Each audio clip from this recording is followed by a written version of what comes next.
Well, Australians over 55 are sitting on a staggering $3 trillion in home equity, yet most see the family home as a frozen asset that can only be unlocked by selling or downsizing. But as cost of living pressures bite and retirement stretch longer, that old playbook is being rewritten, to break it down. Sharon Yardley joining us from Brighten. Sharon, welcome to you. So many householders who've been sitting in their homes for a while often are in that dilemma that's sort of asset rich but cash poor. Is there a solution to that? Well, there definitely is. And as you said, there's $3 trillion of home equity in the market and only $6 billion is being accessed through home equity release. And a great option is reverse mortgages, which is what I'm here to talk to you about today. All right, tell us how that works. Absolutely. So a reverse mortgage is just like a normal home loan, but designed for people who are older, people who are 55 years and older. The main difference is that there's no income servicing. Instead of that, if you don't pay the interest every month, the interest is added onto the loan monthly.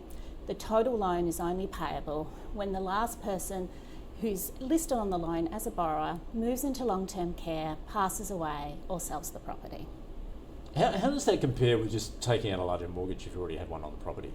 Well, I suppose one of the main differences, firstly, is that you don't have to make repayments, so that there isn't any income servicing.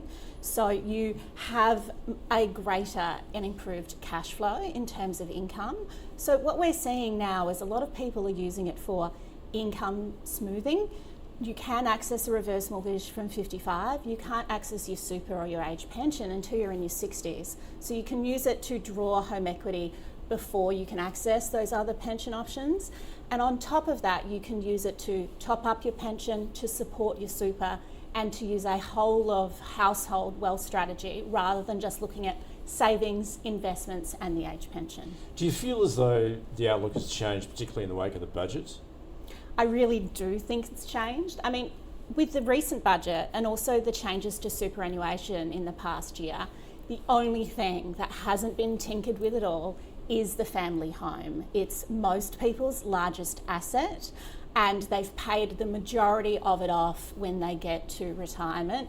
It is, as you've mentioned at the beginning, often thought of as illiquid, as sitting there, but it's not. Most people have a large amount of equity tied up in it. They're asset rich, potentially cash poor, and they have that available to them, and they don't need to sell their house to access those funds. There are some concerns about reverse mortgages, or at least some people have had reservations about that. What would they be? What are the potential risks? What do you need to consider? Well, I suppose the risks, firstly, is the loan does grow. There is compounding interest. So the first thing to consider when you're looking at a reverse mortgage is only borrowing what you need when you need it. So that's the first thing. The second thing is that there have been some concerns previously, but there are protections built into regulation on every product in the market. And they include you being able to live in your home for as long as you choose, lifetime loan, you choose when you sell, you choose when you move. The next one is that there's a no negative equity guarantee, and that means that your kids won't be in debt, your beneficiaries won't be in debt. The most that the loan value can compound up to is the total net sale proceeds of the property, that market value in the end, so your kids are never in debt. You're also required to get independent legal advice, so you have someone independent talking you through all of that, and you get to see those projections of equity. They get given to you, so you can see how the loan grows and changes over time, as well as how your property value can change as well.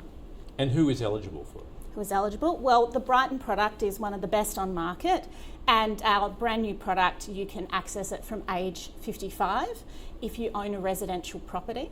The LVR is low because of that compounding interest. You don't want to eat up all your equity, so you can access 15% of the LVR at that time. It goes up by 1% every year, so as you get older, you can access more. For us, it's until the age of 95, you can access a 55% LVR, and it's the same as you get older, up to 55% LVR. If you own a residential property, own your own home, you can access a reverse mortgage. Sharon, what do you find that people are actually in need of funds for at the moment? Why would they want or need to access a reverse mortgage? Well, look, I've been 22 years in the reverse mortgage market, and historically people are accessing it for home improvements and to consolidate debt so that they can improve their cash flow. But what we're also seeing is On top of that, people not just drawing funds at the beginning, but drawing funds as they need for income smoothing, like I was mentioning before, for medical, aged care, healthcare to support paying for a car, even helping the kids, a bit of bank and mum and dad gifting in there, or even to help purchase a property. They don't have quite enough to purchase that home they need in their 50s, 60s or 70s. As you say, obviously you need to consult financial advice, but is there perhaps a decision to be made as to whether you go down that path or whether you sort of start tapping your super, depending on where you're at in the retirement cycle? Absolutely, and it can be looked at as, I like to call it, and I've read about this as well, the whole of your household balance sheet strategy. So you should be looking at how reverse mortgage fits, how you can draw that down over time so that compounding interest is minimised as much as possible. You can decide when you draw your super, how you draw your super, and how the age pension comes into play as well. So it's about balancing all of those things to get the best outcome for you as you get older in retirement and also before retirement and transitioning to retirement as well. So for those retirees maybe watching who feel as though they're in that tight position at the moment, then what do they need to do? Well, Brighten has a website. We have a great product on there. You can talk to your mortgage broker. We're accredited with the majority of mortgage brokers in Australia, and they can help you go through the application process to really understand the product, how it works, and so you can decide whether that's right for you.